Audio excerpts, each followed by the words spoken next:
So the obesity and the microbiota, that's quite an interesting Yes. subject.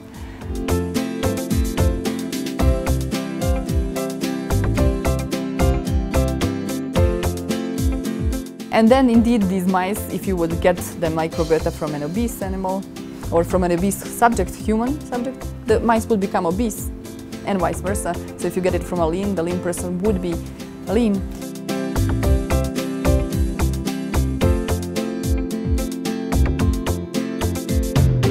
But in some people, the microbiota is so deviated from something that is normal because it was, I don't know, if you eat fast food which has only nutrients that can be absorbed by humans, so the microbiota was starved for a very long period.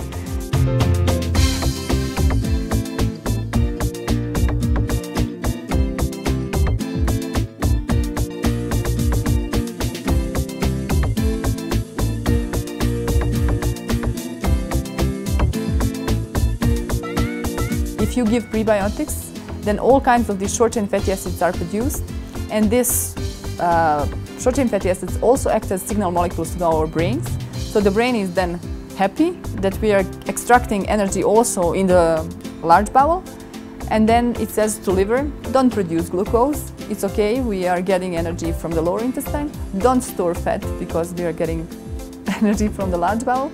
And that in the end, that if you have a balanced diet in which you take care of your microbes as well, you get less fat.